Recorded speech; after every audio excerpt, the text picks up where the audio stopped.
Bonjour à tous. Alors dans cette vidéo, on va parler de santé, d'humain, de guérison. Alors si vous avez cliqué, mais qu'a priori les livres d'homéopathie ne vous intéressent pas vraiment, vous pouvez rester, puisqu'on va parler, en parlant d'homéopathie, on parle de vous, on parle de relations entre les êtres, on parle des capacités incroyables que les organismes vivants ont pour se soigner, pour guérir. On parle de science, donc c'est toujours intéressant. Merci de me rejoindre dans cette vidéo qui est assez originale. Alors j'ai bien conscience que je vais pas battre des records avec, mais de toute façon c'est pas mon but. Mon intention c'est de donner la voix à l'homéopathie et on va voir qu'on peut élargir beaucoup plus largement le champ de la réflexion et que ça aide en fait à mieux comprendre les humains et même le monde. Donc ce dont je vais parler, ce sont des ouvrages, et le contenu de ces ouvrages, à mon sens, vaut de l'or, même si ça n'intéresse pas grand monde. Dans le sens où leur contenu pourrait vraiment guérir le monde de bien des fléaux, pas uniquement dans le domaine de la santé, parce que de toute façon, le domaine de la santé, il est tentaculaire et puis il touche à tout, hein, à la politique, à la finance, à l'écologie. Donc c'est assez précieux pour moi et je me mets assez humblement au service de cette connaissance pour laquelle je travaille. Voilà, j'ai aucun conflit d'intérêt pour vous parler de tous ces livres. C'est seulement important pour moi. Et puis je le fais toujours pour les personnes qui travaillent avec moi, si elles ont envie de références. Alors ici, je ne vais pas parler des livres d'homéopathie familiale, des bibles d'homéopathie, je déteste ce mot-là, les bibles, voilà. Même si c'est utile dans les circonstances du contexte de la famille, hein, c'est pas ce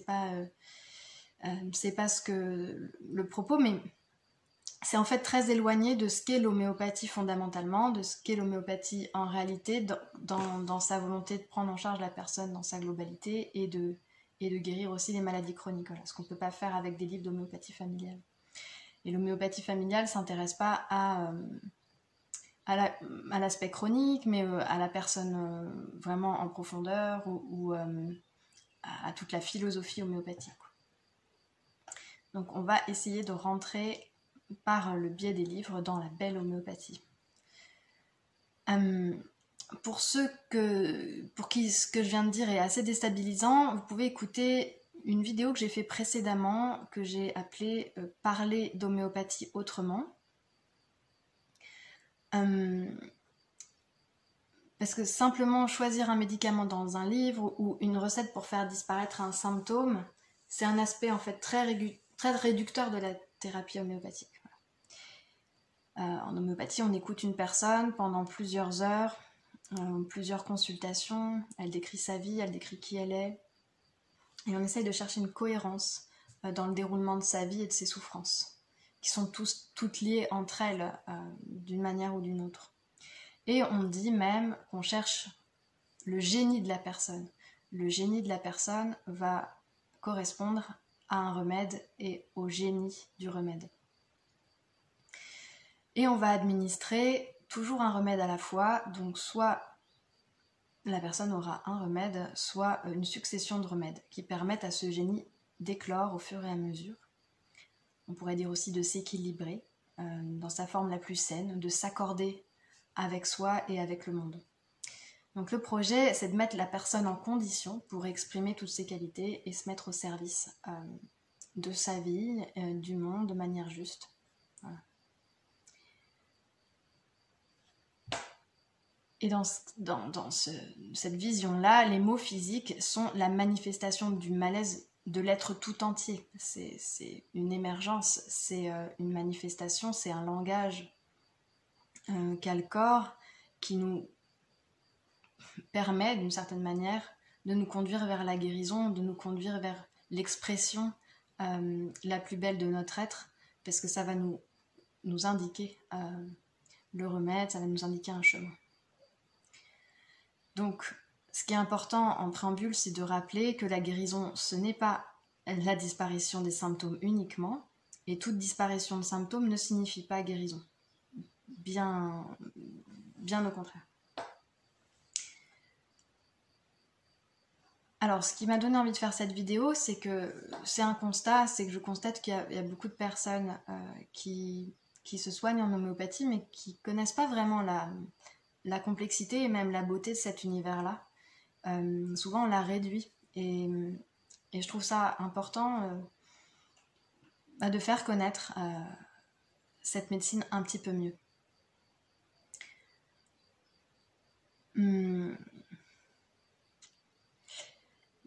Et même, ce que permet de voir l'homéopathie, c'est que beaucoup de personnes négligent leurs symptômes. Parce qu'on s'y habitue, ou parce qu'on les considère comme normaux dans la société, ou alors parce que les médecins nous ont dit que ça n'existait pas, ce qu'on leur propose, donc les ont complètement exclus de leurs anamnèses, de leurs analyses. Alors que là, on est amené à retrouver la vérité de nos corps, justement, et de retrouver une globalité, une cohérence. Il y a une interdépendance entre tout ce qui nous arrive à l'extérieur et tout ce qu'on vit à l'intérieur, dans notre corps, dans nos psychismes, dans nos émotions. Ça semble évident dit comme ça, mais en fait c'est très très profond.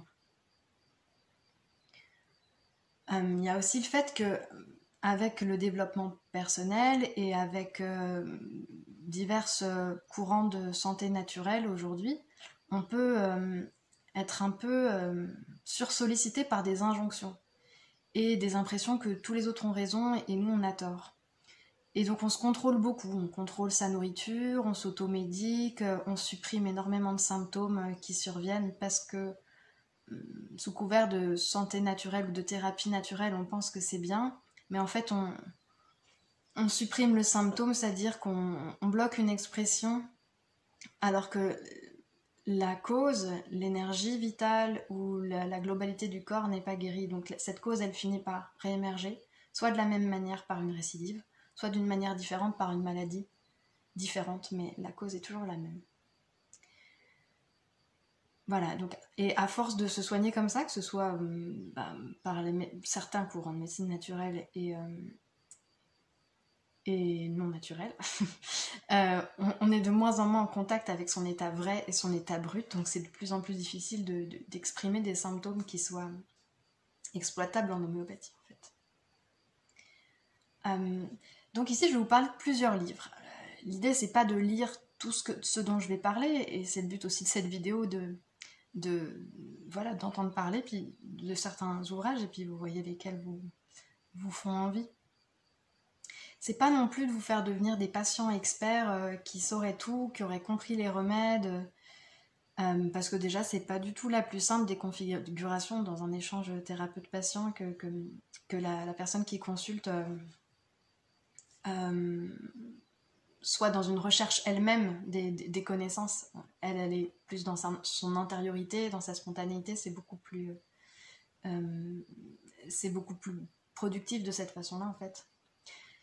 Mais ici, c'est plutôt l'idée de rentrer dans l'univers, de comprendre le travail de l'homéopathe, de pouvoir s'émerveiller aussi, et d'être actif dans la relation à l'homéopathe, et pas d'être actif soi-même dans une recherche ou d'essayer de trouver un diagnostic, parce que pour ça, il faut une formation complète, et même quand on est un homéopathe formé, on a plutôt besoin d'aller voir quelqu'un d'autre aussi, de s'en remettre, parce que c'est difficile de se regarder soi-même.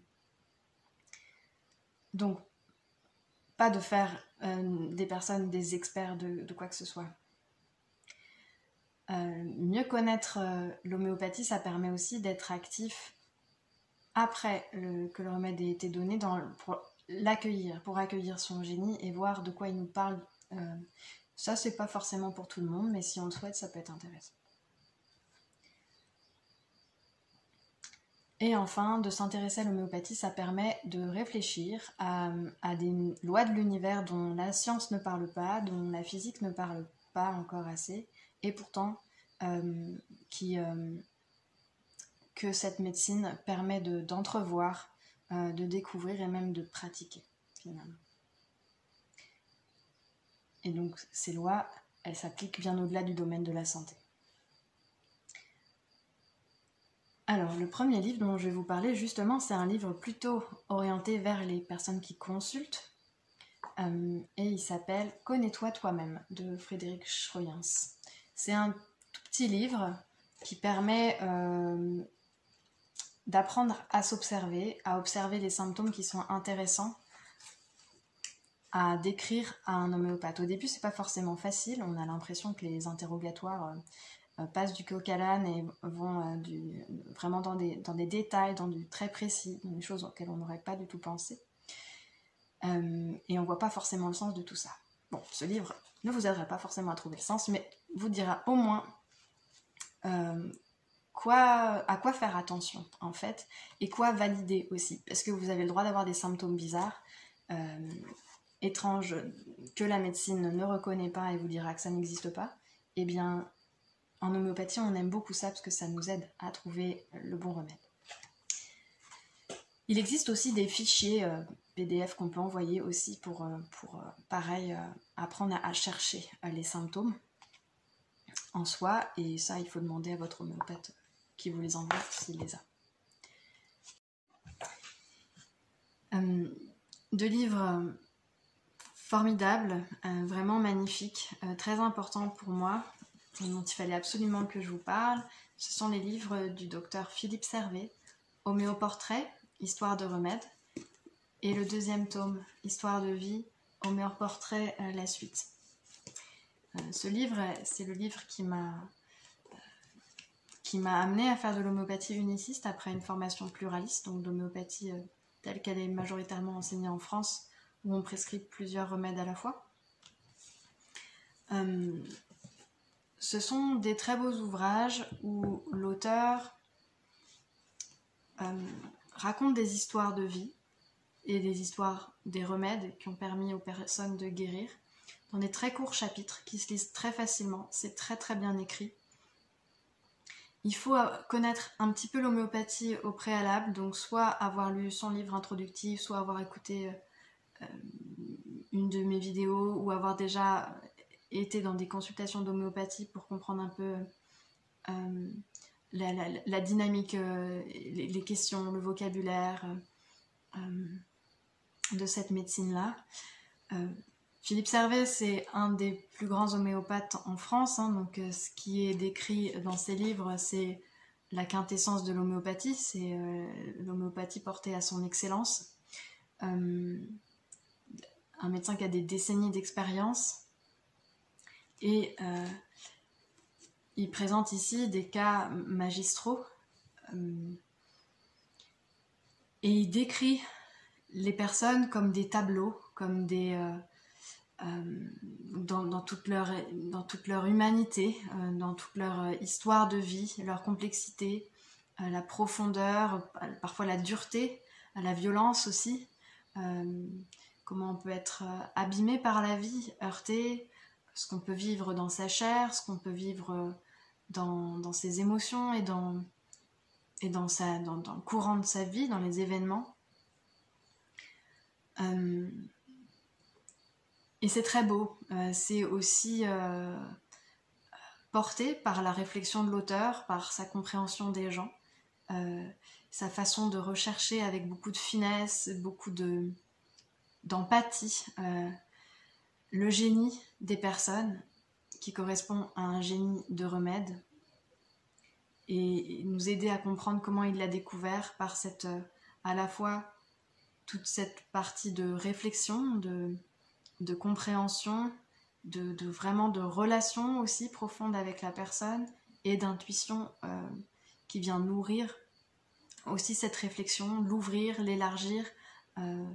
C'est vraiment très beau. Il faut savoir que donc, ce qui est décrit dans ces livres, c'est des situations où on a pu trouver le remède similimum de la personne. Un similimum, c'est un remède homéopathique qui correspond complètement à la personne et qui potentiellement lui correspondra toute sa vie. Ça fait partie des différents débats qu'il peut y avoir dans le monde de l'homéopathie. les personnes qui cherchent le remède similimum pour toute la vie et les personnes qui estiment qu'on arrive à réaliser des guérisons en prescrivant plusieurs remèdes successivement, donc toujours un à la fois mais l'un après l'autre, pour remonter dans les étapes de vie de la personne, pour l'accompagner dans différentes étapes, et ça permet petit à petit d'améliorer la santé. Et il y a des grands homéopathes qui pratiquent l'un, il y a des grands homéopathes qui pratiquent plutôt l'autre. Dans tous les cas, pour moi, les deux sont vrais. C'est juste que dans certains cas, on va plutôt être dans une des configurations ou plutôt dans l'autre. De toute façon, les homéopathes sont toujours tendus vers la recherche du similimum de la personne. C'est comme une quête, c'est vraiment une recherche de rencontrer la personne dans son génie de vie. Et parfois, ça prendra des décennies à trouver, parfois pas, parfois on ne le trouvera pas. Tout le monde ne trouvera pas le remède de toute sa vie comme c'est décrit dans les livres, mais on n'a pas besoin de ça pour guérir, et ça c'est vraiment important de le sentir, de le savoir avant de rentrer dans ces lectures, et de s'immerger dans ces histoires de vie. Ça permet non seulement de comprendre l'homéopathie, mais de rencontrer des humains, de voir à quel point on est différents, on a des points communs aussi, à quel point c'est riche la vie d'un humain, à quel point le corps est vivant, à quel point il est capable de guérir des maladies parfois chroniques qu'on estime incurables, ou de renverser des situations, parce que le remède similimum peut vraiment aider à transformer une vie. Ça nous permet de nous rendre compte qu'on n'est pas seul à souffrir, qu'on n'est pas seul à avoir des symptômes bizarres ou des situations familiales rocambolesques. Ça peut donner des idées pour soi. Encore une fois, c'est pas de chercher son remède à travers tout ça, parce que même si on va se reconnaître, on dira « Ah, ça c'est comme moi » ou « Ah, celui-là plutôt comme moi », on se reconnaîtra toujours un petit peu partout. Mais ça permet aussi de se découvrir des symptômes qu'on avait négligés, etc. Moi j'ai une préférence pour le deuxième, mais je sais pas pourquoi. C'est le dernier que j'ai découvert évidemment, et il a une puissance, un engagement que j'ai senti encore plus fort que le premier, que j'ai lu quand même pour une deuxième fois récemment. Dans la catégorie des livres qui permettent de découvrir l'homéopathie à travers des cas cliniques, il y a ce petit livre, Les Confessions homéopathiques de l'abbé Chabord, qui est très abordable pour tout le monde, qui est très sympa. C'est l'abbé qui raconte à un médecin ses cas cliniques de manière très concise, très rapide et très brillante. C'est très éloquent et on comprend rapidement à quel point l'homéopathie a une puissance incroyable de guérison. C'est enjoué dans le contexte particulier de son époque et avec un vrai rythme de transmission. Il explique aussi comment on fouille dans le répertoire. Et ça permet de voir et de s'inclure aussi dans ce monde-là de l'homéopathie curative. Il explique aussi très bien un aspect très important de la guérison en général et particulièrement tel que l'homéopathie la conçoit, qui est celui des suppressions et du fait que la guérison survient dans la plupart des cas en remontant dans les symptômes antérieurs et en faisant réapparaître les anciennes maladies qui n'ont pas été guéries, qui ont été supprimées avec d'autres types de médicaments. Il parle notamment d'une maman qui avait voulu faire passer un coryza, donc un rhume, et qui commençait à montrer les symptômes d'une méningite.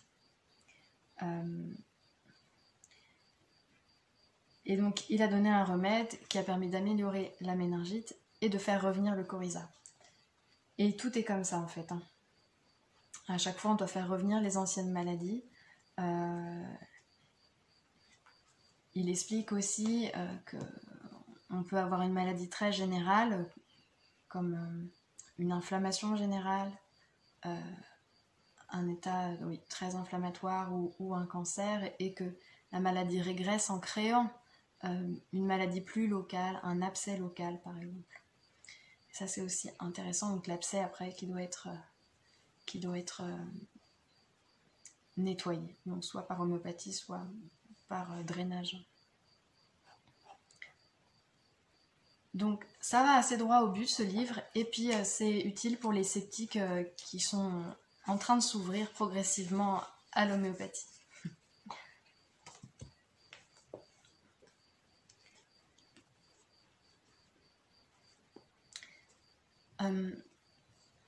Deux très beaux livres à nouveau, les livres du docteur Patrice Rouchaussé, qui est vétérinaire homéopathe.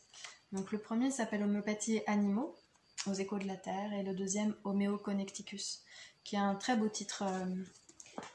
Ce deuxième livre qui met l'accent sur la façon dont on est tous reliés, tous en connexion, tous en résonance. Et ce qui est intéressant dans ces livres, donc, qui sont des cas cliniques et une explication de l'homéopathie, ce qui a toujours une composante culturelle, voilà, de nous réinclure dans le monde, dans la science, dans la culture en général. Le premier livre reprend l'explication de ce qu'est l'homéopathie, et le deuxième parle aussi d'autres dimensions. Ce ne sont pas des livres d'homéopathie vétérinaire pour vous permettre de prescrire ou de donner de l'homéopathie à vos animaux, encore une fois, c'est des cas cliniques pour comprendre l'importance de cette médecine, sa puissance, ses capacités, qui sont quasiment sans limite quand on arrive à trouver le bon remède. C'est là que parfois c'est plus difficile et qu'on ne peut pas toujours trouver, on ne peut pas toujours soigner tout le monde. Parfois ça prend du temps, et d'ailleurs je ne l'ai pas dit dans les livres de Philippe Servet, voilà, parfois ça a pris des décennies de trouver le remède de la personne, et pendant ce temps-là, on peut quand même améliorer des choses. Mais le remède de la personne est vraiment celui qui lui permet de transformer son être et de transformer sa vie dans une transformation radicale, qui font qu'on ne voit plus le monde de la même manière. Les événements qui viennent à nous sont plus les mêmes, les gens qui viennent à nous sont plus les mêmes, les décisions sont faciles à prendre, tout semble fluide, tout semble s'éclairer, etc. Et ça, ça ne nous arrivera pas tous de trouver ce remède simillimum, mais c'est notre quête, c'est ce qu'on souhaite.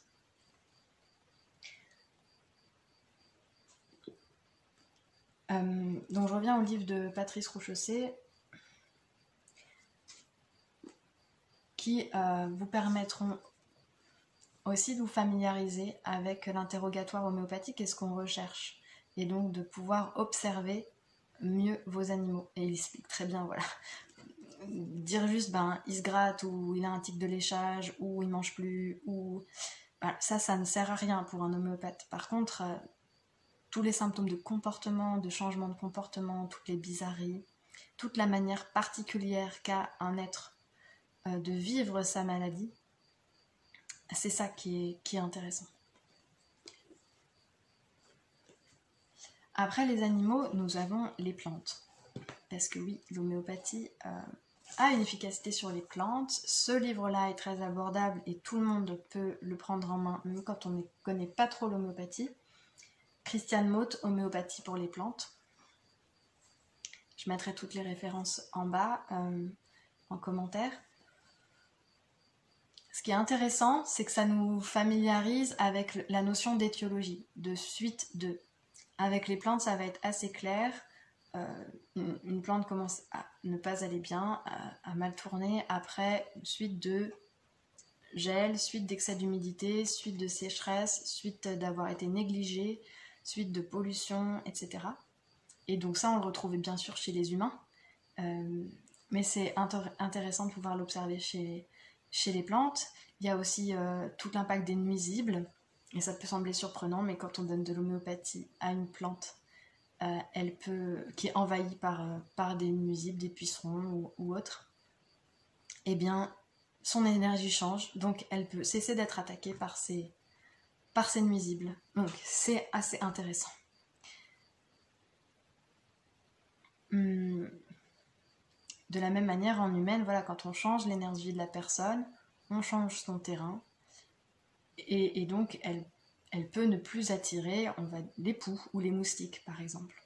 Ça, c'est toujours étonnant. Ah bon, on peut soigner les poux par l'homéopathie? Oui, non seulement on peut, mais en plus il faudrait. Parce que si on les soigne autrement, eh bien, comme tout le reste, on peut perturber l'énergie vitale qui va donner d'autres symptômes. Voilà. Et ça se voit très bien. J'ai eu récemment le cas d'une petite fille qui toussait beaucoup et qui faisait des otites. Et dans l'interrogatoire, je trouvais qu'elle avait eu des poux, mais 5-6 mois avant, traités comme on fait quand on a des poux et qu'on va à l'école. J'en ai pas trop tenu compte, quoique si, en fait, pour la recherche du remède, en tout cas, ça rentrait dans la recherche du remède, si, tout à fait. Et donc, je lui ai dit, les poux risquent de revenir. Donc, on a donné un remède. La petite allait beaucoup mieux, autant sur le plan moral, psychique, parce que ça allait pas trop avec la naissance d'un second enfant, d'un petit frère. Il y avait des colères excessives, etc. Et puis il y avait cet état ORL de tout, des insomnies, des otites à répétition. Bref, donc tout ça est allé beaucoup mieux, elle allait beaucoup mieux, elle a eu des poux à nouveau. Et malgré ce que j'avais pu dire, que j'avais peut-être pas exprimé assez clairement, les poux ont été retraités de manière plus ou moins naturelle, en fait, hein, mais ça a quand même fait revenir l'atout. Voilà. Donc on a refait le chemin dans l'autre sens, à nouveau, pour aller finalement beaucoup mieux. Donc c'est pareil, les vers, les moustiques, l'attirance pour les moustiques, tout ça c'est des choses qu'on peut modifier par l'homéopathie parce que ça modifie l'énergie et le terrain. Ça modifie forcément aussi des paramètres au niveau physique, mais c'est d'abord sur un plan énergétique que ça change.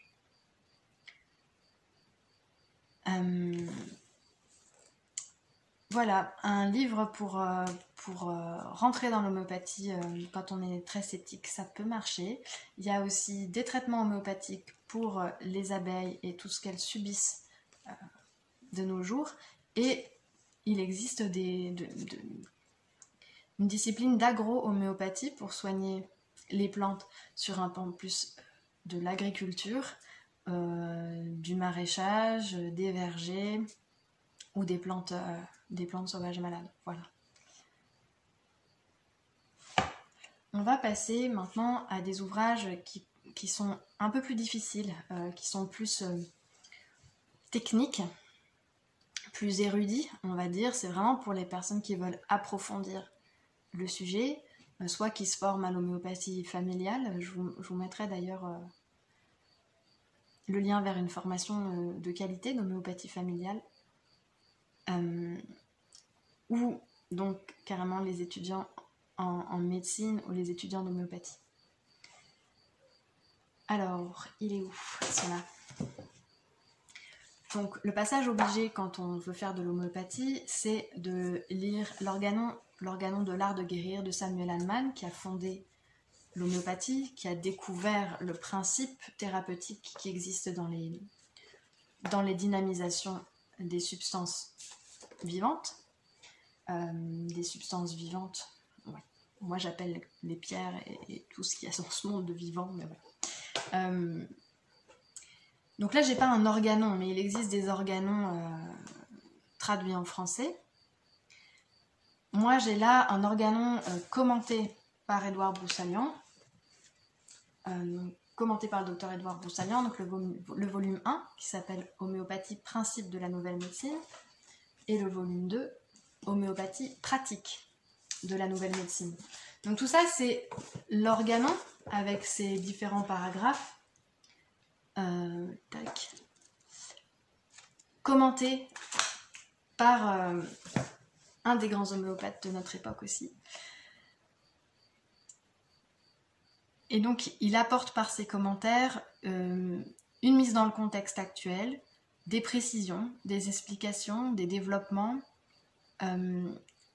et qui aident à mettre en pratique en fait les paragraphes de l'organon tels qu'ils ont été écrits par Hahnemann, de mieux les comprendre et de les exploiter dans la pratique quotidienne.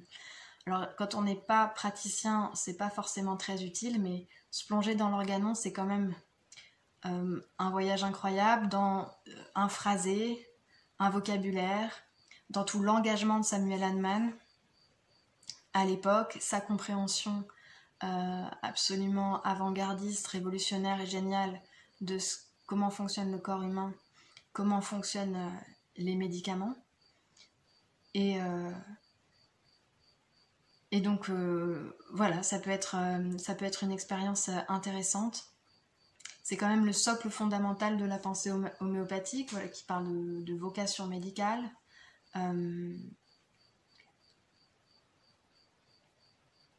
Et qui parle de toute la dynamique de guérison qu'on peut vivre avec les remèdes.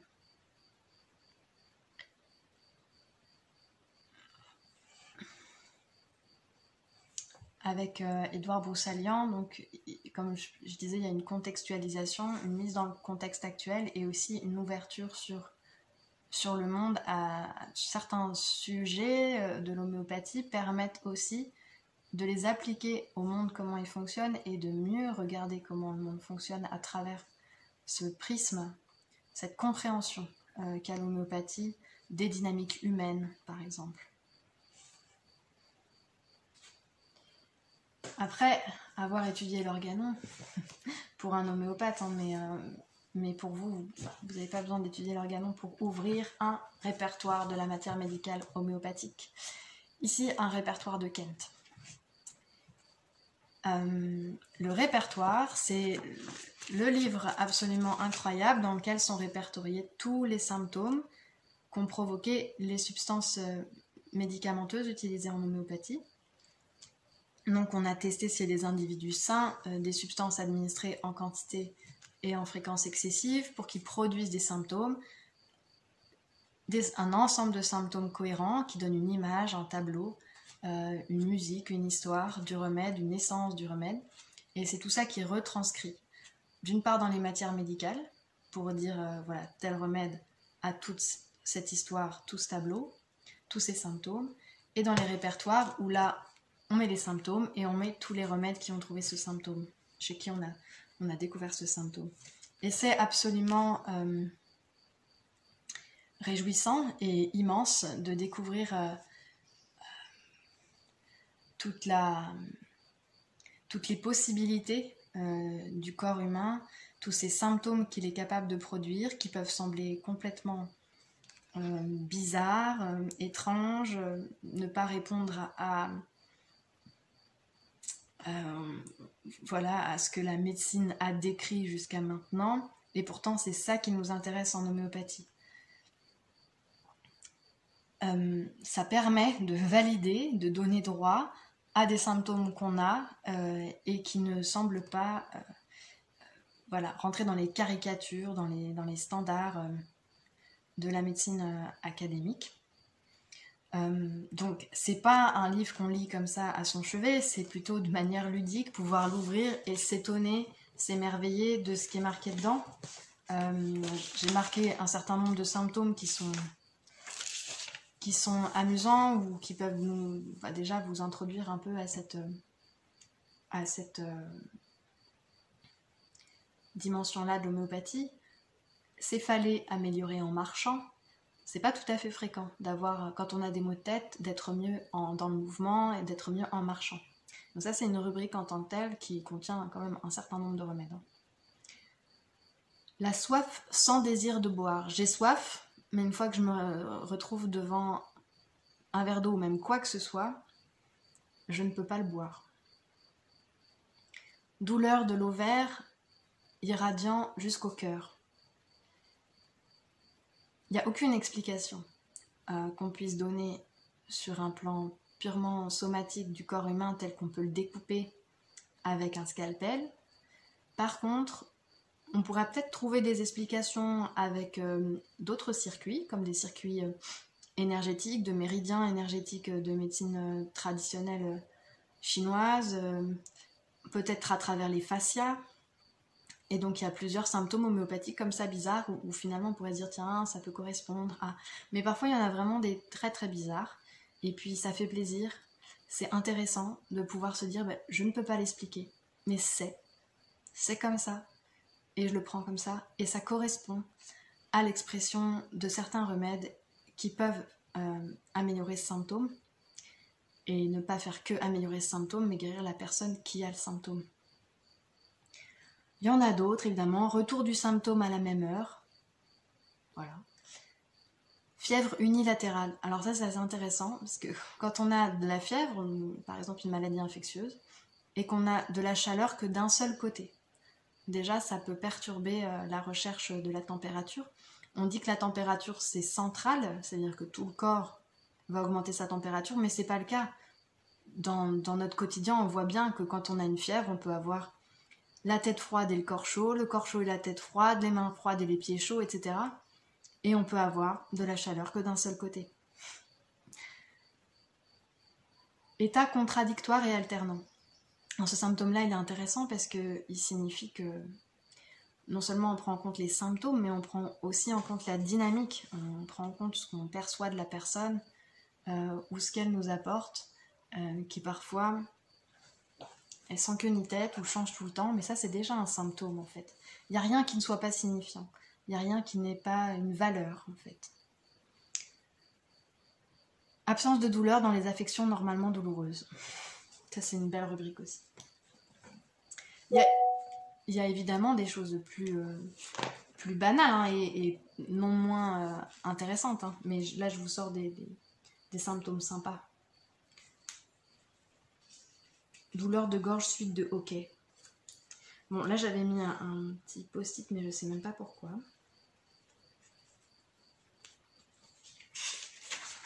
J'en avais mis un autre ici qui me parlait bien. Froideur du bout des doigts pendant la fièvre.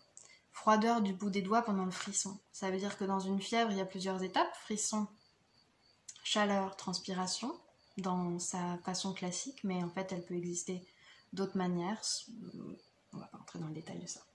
Et donc si pendant le frisson, on a le bout des doigts froid, ça correspond à un remède.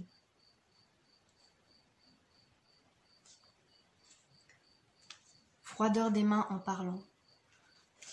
C'est beau. Voilà, ça c'est le répertoire.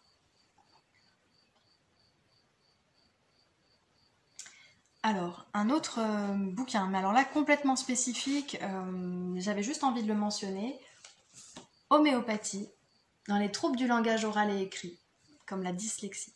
C'est un fascicule d'homéopathie uniciste pour les orthophonistes.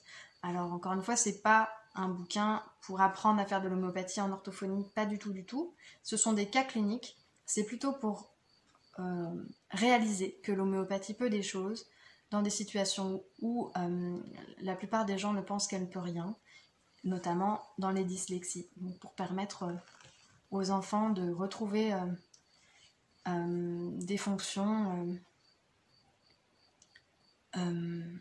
normales et même plus, parce que de s'épanouir finalement quand ils ne le sont pas. Parce qu'on n'a pas un symptôme tout seul au milieu de notre histoire, c'est toujours relié et il y a une ambiance globale. Voilà, donc c'est triste de voir autant d'enfants passer des heures et des heures chez l'orthophoniste ils pourraient être aidés par de l'homéopathie pour les accompagner, ça ne veut pas dire remplacer par la prise en charge, mais ça aide, ça peut aider énormément au développement et à l'accompagnement global en fait de la problématique 10. Pour ceux qui se passionnent pour les sciences ou qui ont besoin de comprendre, ou pour les sceptiques qui ont besoin d'arguments scientifiques, il y a ce livre, Science, homéopathie et physique des hautes dilutions, de Jean-Pierre Adadaoun et le professeur Marc-Henri, aux éditions Exuvie. Par dilution, il faut comprendre dynamisation, c'est un mot plus accessible pour parler du procédé par lequel on fait les médicaments homéopathiques notamment. Donc il s'agit de diluer, certes, et ensuite de secouer, agiter, et ça s'appelle une dynamisation. Le professeur Marc-Henri est pour moi un des plus grands scientifiques français de notre époque. Il est décédé l'année dernière et on lui doit beaucoup de travaux, et notamment sur l'eau. Pour accompagner cet ouvrage, donc, qui rend accessible ces travaux, cette connaissance, il y a un DVD, un documentaire. Ici, on est invité dans une physique vibratoire, une physique ondulatoire, physique quantique, et toutes les découvertes sur les propriétés de l'eau dans sa capacité à enregistrer de l'information. Il existe d'autres documents, évidemment, mais moi j'ai avec moi un autre livre du professeur Marc-Henri, donc L'eau morphogénique, Santé, information et champ de conscience. C'est plus ardu, il y a des notions assez difficiles de mathématiques et de physique pour moi, mais des passages aussi très intéressants d'histoire, de la science, et une compréhension très inspirante selon les 7 cadres de pensée. Très inspirante pour moi en tout cas. On est assez heureux de vivre cette époque où on peut justifier de l'efficacité de l'homéopathie par la physique et puis voir aussi les champs d'application que ça peut avoir, toute cette nouvelle physique de l'eau. Marc-Henri a aussi travaillé sur la musique et ses propriétés thérapeutiques. Voilà, pour conclure cette vidéo, pour moi la littérature homéopathique, c'est un vrai voyage au cœur de l'humain. C'est le cœur battant de la médecine en fait. Et ça permet de rentrer dans cet univers homéopathique. C'est d'autant plus important quand on se soigne par homéopathie, mais on peut être intéressé même quand on ne choisit pas cette médecine. Et puis c'est pas non plus indispensable quand on l'a choisi, mais c'est un plus vraiment intéressant. Pour moi, ça ouvre à soi-même et ça ouvre aux autres. Ça permet d'aborder différemment leurs symptômes, leurs problèmes, les gens, et puis aussi de voir le monde différemment. Et puis si ça peut susciter des vocations de lire tout ça, eh bien c'est chouette parce qu'on a besoin d'homéopathes pour rejoindre notre chaleureuse communauté, puis continuer de faire vivre l'homéopathie pour ceux qui le souhaitent. Je vous souhaite une bonne lecture et je vous dis à bientôt.